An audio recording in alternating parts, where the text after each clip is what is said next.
Welcome to the podcast, everyone.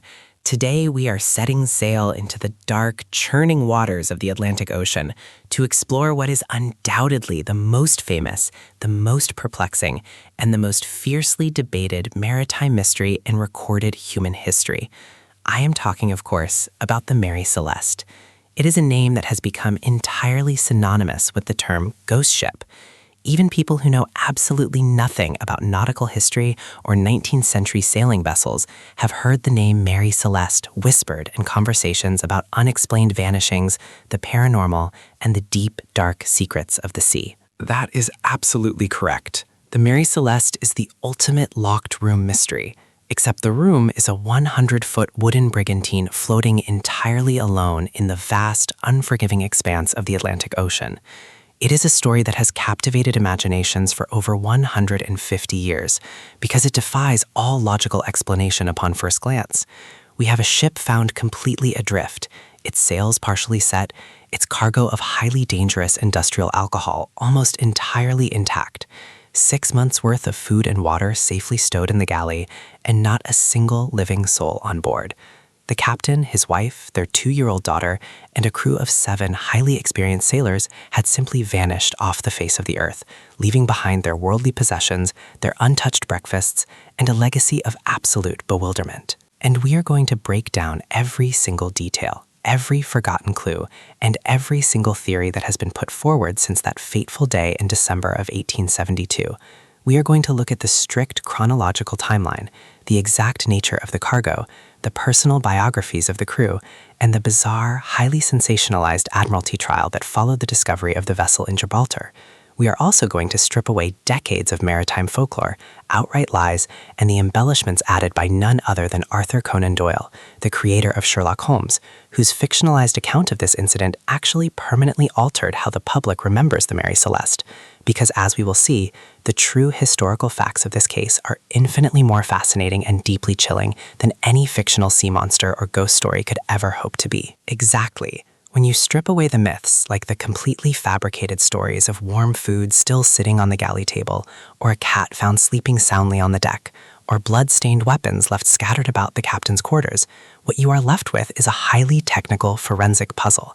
It is a puzzle that requires us to understand 19th century naval architecture, the volatile chemistry of denatured alcohol, the treacherous weather patterns of the mid-Atlantic, and the extreme psychological pressure of being entirely at the mercy of the natural world. So grab your life preservers and secure your rigging, because we are about to plunge directly into the frigid, unforgiving waters of the Mary Celeste mystery, a journey that begins long before that doomed voyage of 1872. To truly understand the tragedy of the Mary Celeste, we absolutely must start with the ship itself, because long before she became the most famous ghost ship in history, she possessed a reputation that sent a shiver down the spine of even the most hardened, salt-cured mariner. You see, the Mary Celeste was not originally named the Mary Celeste. She was built in late 1860 and early 1861 at Spencer's Island, a small shipbuilding community in Nova Scotia, Canada. She was launched in May of 1861 under the name Amazon, and from the very moment her keel touched the water, the Amazon seemed completely and utterly cursed. I am not using that word lightly. The superstitious sailors of the time genuinely believed this vessel was marked by disaster from day one. It really is incredible when you trace her early history. The shipbuilding process itself went smoothly enough. She was a beautifully crafted hermaphrodite brig, which means she was a 2-masted vessel, square-rigged on the foremast and schooner-rigged on the mainmast. She was built of extremely sturdy local timbers, designed primarily to haul cargo along the North American coast and across the Atlantic. But the bad luck started immediately. Her very first captain, a man named Robert McClellan, who was actually one of the ship's owners and a highly respected local mariner, fell violently ill just days after taking command. The Amazon had not even completed her maiden voyage across the Bay of Fundy before Captain McClellan died, right there on the ship. And the tragedies did not stop with the death of Captain McClellan.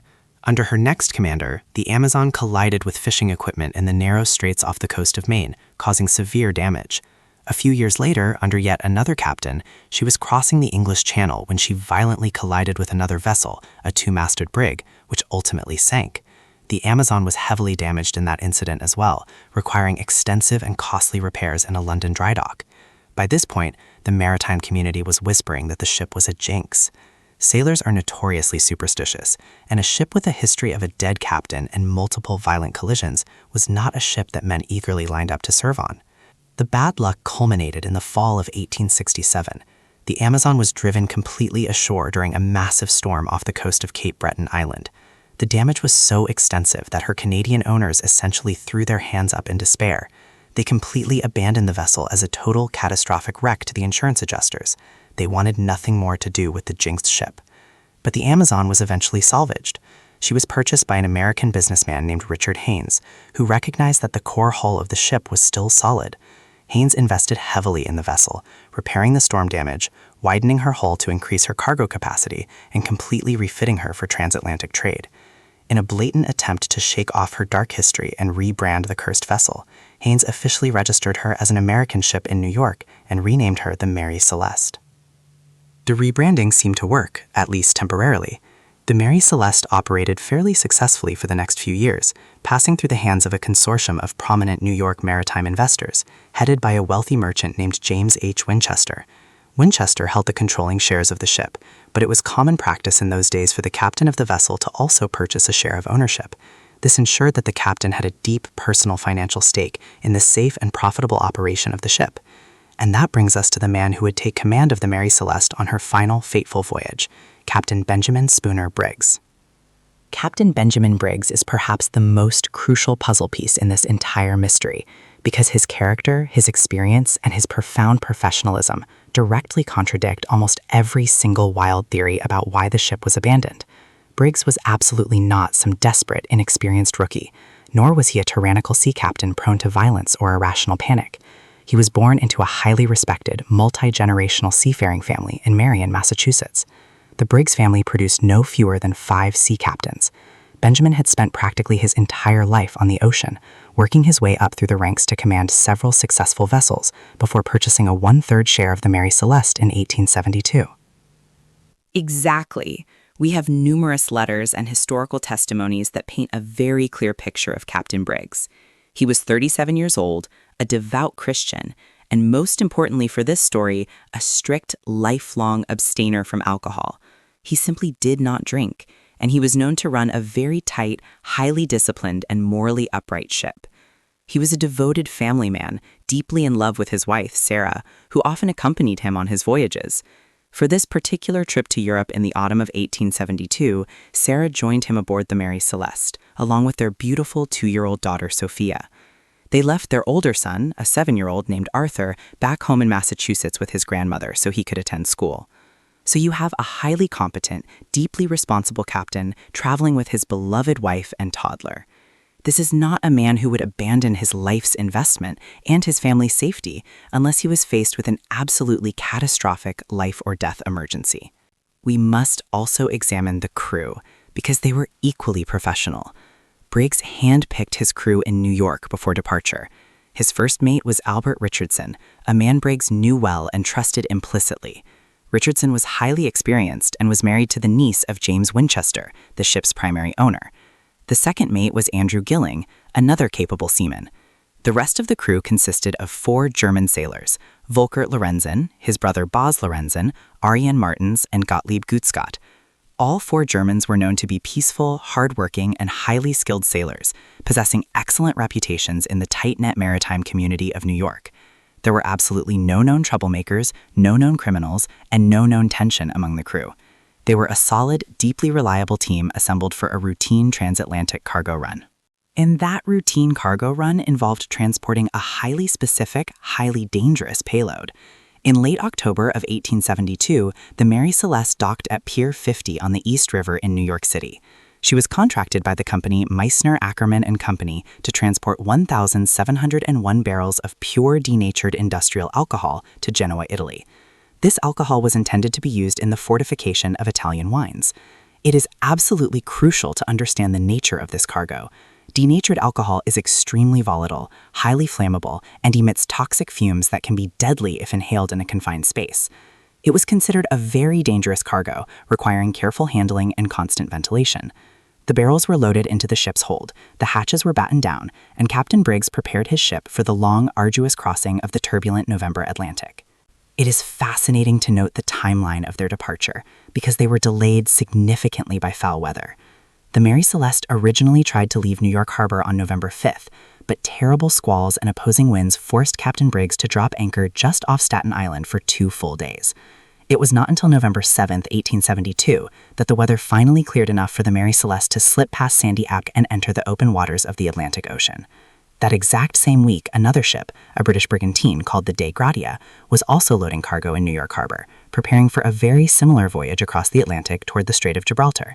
The captain of the Dei Gratia, David Morehouse, was a personal friend of Captain Benjamin Briggs. They had actually dined together in New York the evening before the Mary Celeste finally departed. Morehouse would depart 8 days later, on November 15th, completely unaware that his next encounter with his friend's ship would secure both of their names in the annals of history forever. Fast forward almost exactly 1 month later, it is the morning of December 4th, 1872. The British brigantine Dei Gratia, commanded by Captain David Morehouse, is sailing through the eastern Atlantic Ocean, roughly 400 miles east of the Azores Islands. The weather has been exceptionally rough over the past few weeks, but on this morning, the sea is relatively calm. The helmsman of the Dei Gratia spots a sail on the distant horizon. As the two vessels gradually draw closer together, Captain Morehouse and his crew observe that the unknown ship is moving very erratically. She is yawing back and forth, completely at the mercy of the wind and the ocean swells, despite having several of her sails raised. Something is visibly, immediately wrong. Captain Morehouse orders the Dei Gratia to alter its course to intercept the floundering vessel. As they pull within a few hundred yards, Morehouse raises his telescope to his eye and reads the name painted on the stern. To his absolute shock, it reads Mary Celeste. He recognizes it instantly as the ship commanded by his friend, Benjamin Briggs, who had left New York 8 days before him. Morehouse orders his men to signal the Mary Celeste. They hoist signal flags, they fire a small cannon to attract attention, they blow horns, and they yell across the water. But there is absolutely no response. The ship simply continues its lazy, uncontrolled wandering. The deck is entirely silent. There is no one at the helm. There is no one in the rigging. The ship appears completely lifeless. The tension aboard the Dei Gratia must have been palpable. Captain Morehouse orders his chief mate, a very experienced sailor named Oliver Deveau, to take a small boarding party in a rowboat and row across the choppy water to investigate the Mary Celeste. Deveau and 2 other men, John Wright and John Johnson, row over and carefully pull themselves up the side of the silent vessel. What they find when their boots hit the wooden deck is a scene of profound, eerie emptiness that will baffle investigators for the next century and a half. The ship is entirely deserted. Not a single living soul is on board. But it is the specific, minute details of the abandonment that make the mystery so utterly compelling.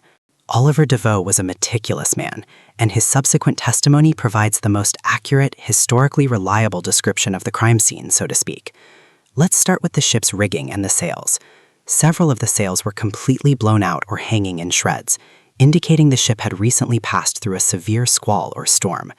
The main halyard, which is a thick, incredibly strong rope used to hoist the mainsail, was found broken and trailing over the side of the ship, dragging in the water behind the vessel.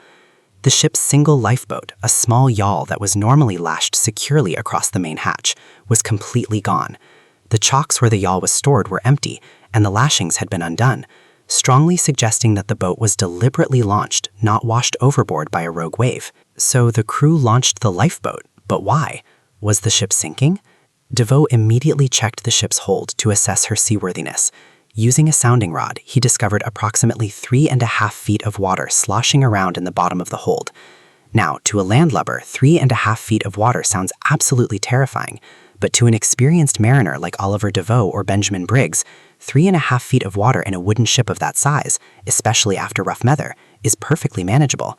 It is certainly an annoyance, and it requires continuous pumping, but it is not a fatal leak. The Mary Celeste was riding relatively high in the water. She was absolutely undeniably seaworthy. She was not in any immediate danger of sinking. So why would an experienced captain like Briggs order his crew to abandon a perfectly good ship in the middle of the open ocean? That is the central paradox. Deveau continued his meticulous inspection. He found that one of the ship's 2 water pumps had been completely dismantled. Parts of the pump were lying on the deck, suggesting someone had been trying to repair it or clear a blockage right before they left. Then, DeVoe moved to the ship's navigational equipment.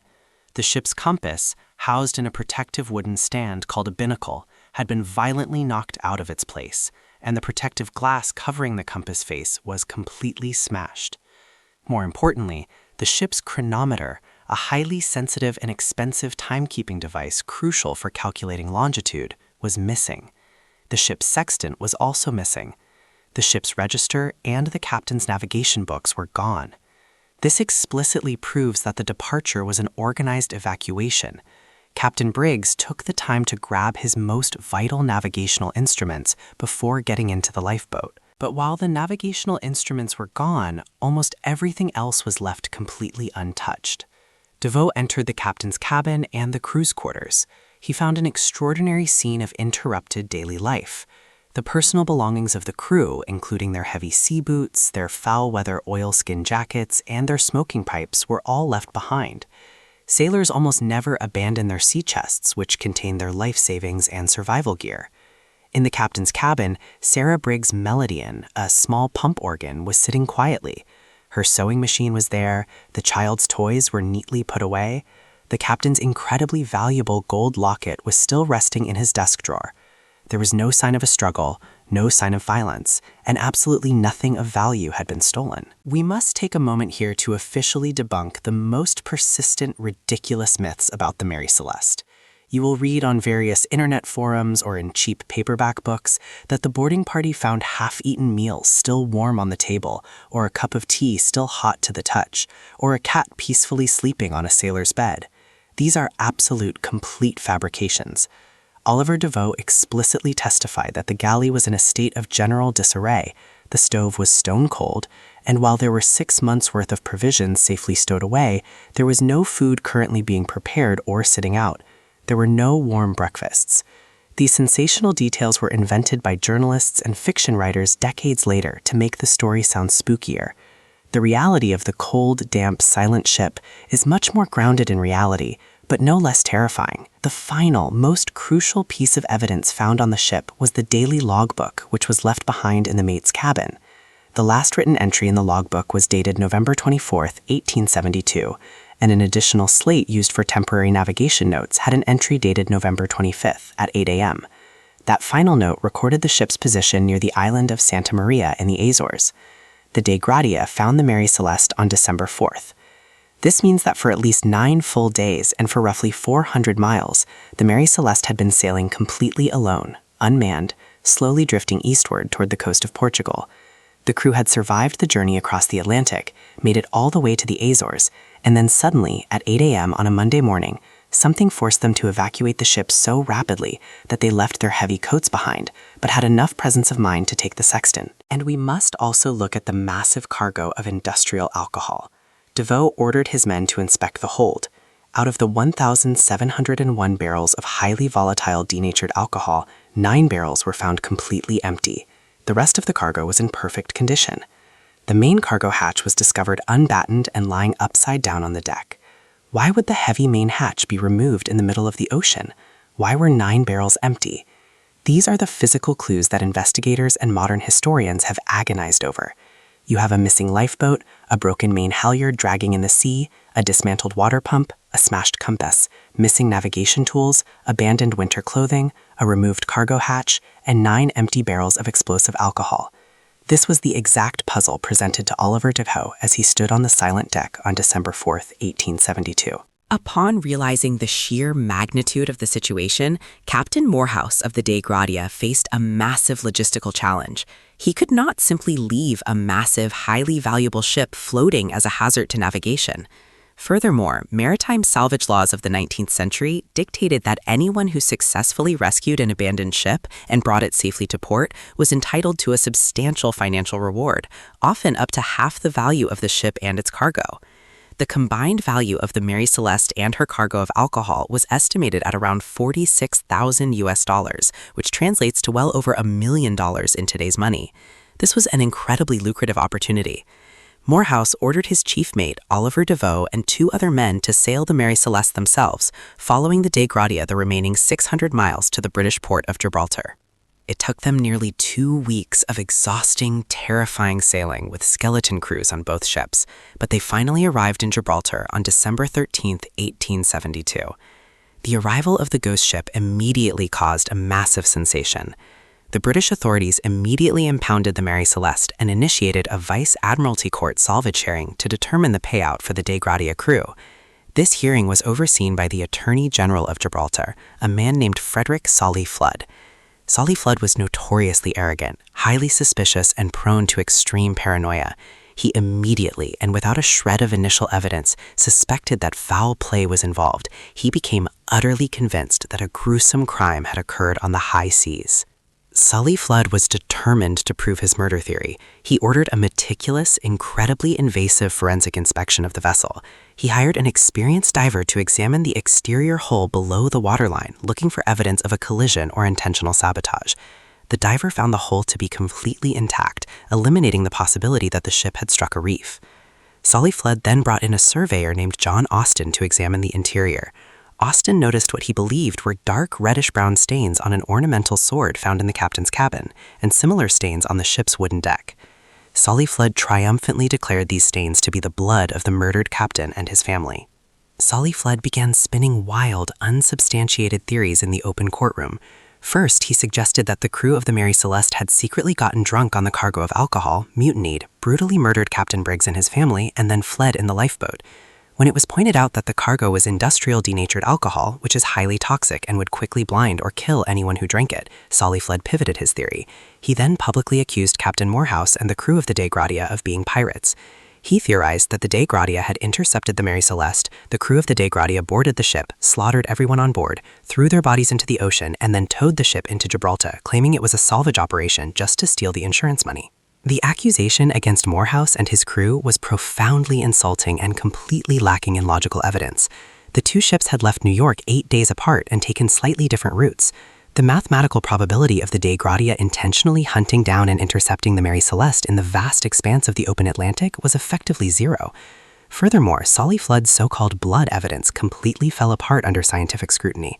The suspected bloodstains on the sword and the deck were sent to a local medical professional, Dr. J. Patron, for chemical analysis. Dr. Patron conducted extensive chemical tests and conclusively proved that the stains were absolutely not blood. The stain on the sword was merely common rust, and the stains on the deck were completely natural resin bleeding out from the aged wooden planks. There was no blood, no sign of a struggle, and absolutely no evidence of a mutiny or piracy. Despite the total collapse of his murder theories, Solly Flood was furious and stubbornly refused to formally clear the Dei Gratia crew of suspicion. He deliberately dragged the salvage hearing out for months, causing immense financial strain on the sailors who were trapped in Gibraltar waiting for their reward. Finally, the judge overseeing the case awarded the salvors a payout of £1,700, which was roughly 1/5 of the total value. It was a terribly insulting reward for saving a valuable ship and cargo, and it reflected the lingering, completely unfounded suspicion that the British court held toward the rescuers. The Mary Celeste was eventually released, her cargo of alcohol was safely delivered to Italy, and she was returned to her American owners. But the damage to the ship's reputation and the birth of the global mystery was complete. The true explosion of the Mary Celeste mythos occurred over a decade later, in January of 1884. A young, completely unknown British doctor and aspiring author published an anonymous short story in the Cornhill magazine titled J. Habakkuk Jeffson's Statement. The story was a highly sensationalized, purely fictional account of the incident, featuring a murderous, racially motivated mutiny, a mystical ancient artifact, and a completely reinvented timeline. The author of this story was none other than Arthur Conan Doyle, who would later achieve global fame as the creator of Sherlock Holmes. Doyle's fictional story was so wildly popular and written so convincingly that the general public actually believed it was a factual historical account. Doyle even subtly changed the name of the ship from Mary Celeste to Marie Celeste. To this day, millions of people still refer to the ship as the Marie Celeste because of Conan Doyle's massive cultural influence. It is astonishing how fiction completely eclipsed reality in this case. But as the decades passed, modern historians, experienced sailors, and scientific researchers began to systematically eliminate the impossible theories, leaving us with a few highly probable, scientifically sound explanations for the sudden abandonment of the ship. We can completely rule out sea monsters, alien abductions, and the Bermuda Triangle, primarily because the ship was found thousands of miles away from the Bermuda Triangle near the coast of Portugal. We can also definitively rule out piracy because absolutely none of the highly valuable cargo, the sailors' personal wealth, or the ship's food and water provisions were stolen. Pirates do not leave behind a fortune in industrial alcohol in a captain's gold jewelry. One prominent modern theory revolves around severe weather and a phenomenon known as a waterspout. A waterspout is essentially a massive tornado that forms over the ocean. If a waterspout passed dangerously close to the Mary Celeste, it would cause an extreme instantaneous drop in barometric pressure. This massive pressure differential could have physically sucked the water sitting in the bilges straight up through the dismantled pump tube, violently expelling it onto the main deck. To Captain Briggs and his crew, seeing water geysering up from the ship's lower holes amidst the chaotic roar of a waterspout would strongly mimic the signs of a catastrophic hull breach. Believing the ship was actively sinking beneath their feet in the middle of a freak storm, Briggs might have ordered an immediate, panicked evacuation into the lifeboat. The waterspout theory is plausible, but the most widely accepted theory among modern maritime historians and chemists, the theory that ties together almost every single piece of physical evidence found on the ship, is the alcohol vapor explosion theory. Remember, the Mary Celeste was carrying 1,701 barrels of highly volatile denatured alcohol. 9 of those barrels were later found empty. These specific 9 barrels were reportedly made of red oak, unlike the others which were made of white oak. Red oak is far more porous. It is highly probable that during the rough weather crossing the Atlantic, those 9 red oak barrels leaked significantly into the enclosed cargo hold, filling the tightly sealed space with highly explosive invisible alcohol vapors. Exactly. Imagine the scenario. It is the morning of November 25th. The weather has finally calmed near the Azores. Captain Briggs orders the main cargo hatch to be unbattened and removed to inspect the cargo and allow fresh air into the damp hold. As the heavy wooden hatch is lifted, the massive concentration of highly compressed, incredibly volatile alcohol vapor violently escapes. This escaping gas could have been ignited by a tiny spark, perhaps from a crewman's pipe, or even just the friction of the iron bands of the barrels rubbing together.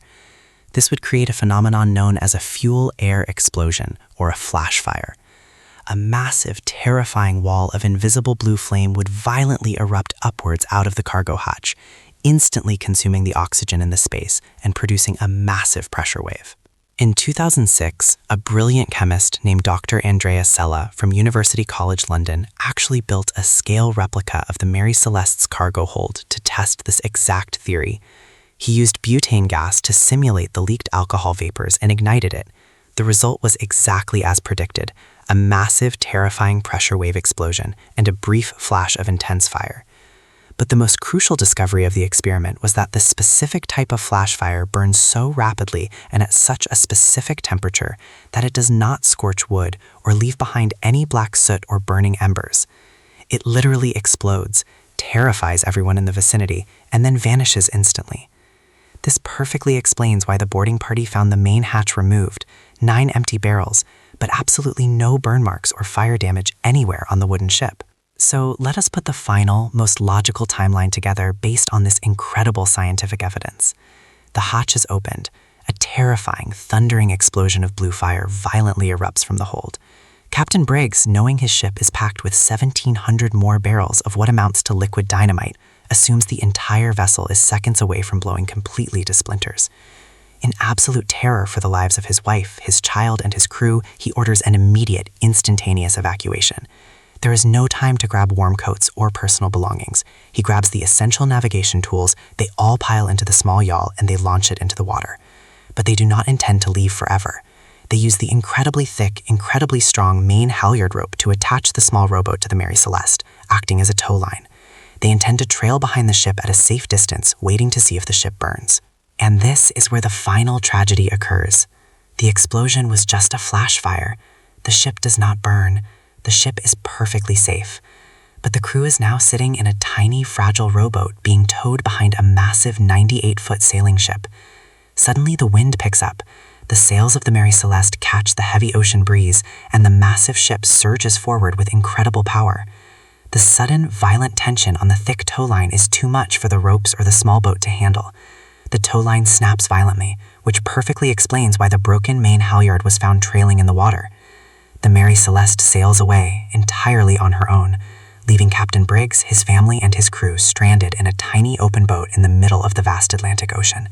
Without food, without water, and without shelter, they would have inevitably succumbed to exposure or drowned in the rough winter seas within a matter of days. It is a desperately sad, highly logical explanation. It truly is a heartbreaking realization. They abandoned a perfectly safe ship out of a perfectly rational fear of a massive explosion, only to be killed by the brutal, unforgiving mechanics of wind and rope.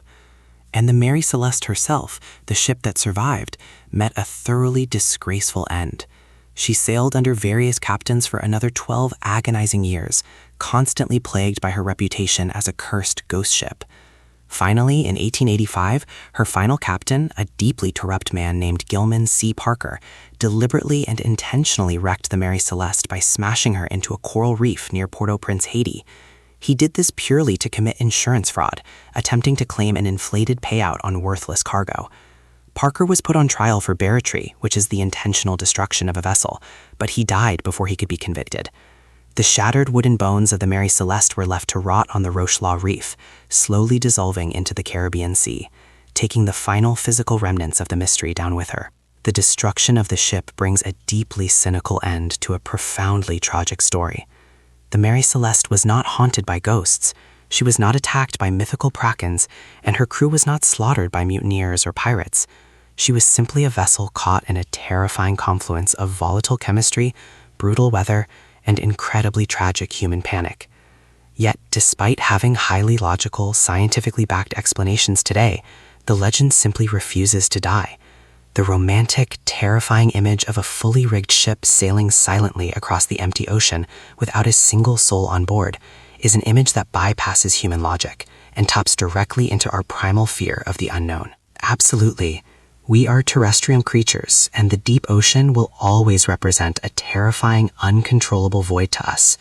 The Mary Celeste endures as a cultural touchstone because it forces us to confront the fact that, despite our advanced technology and our immense pride, the sea is infinitely more powerful than we are. The ocean can simply swallow an entire crew, a family, and a lifetime of experience without leaving a single trace, and continue its turning waves as if nothing ever happened. It is the ultimate cold case of the 19th century. Thank you for joining us on this incredibly deep dive into the factual history, the forgotten forensic evidence, and the enduring tragedy of the Mary Celeste. Until next time, respect the ocean and keep your compasses true.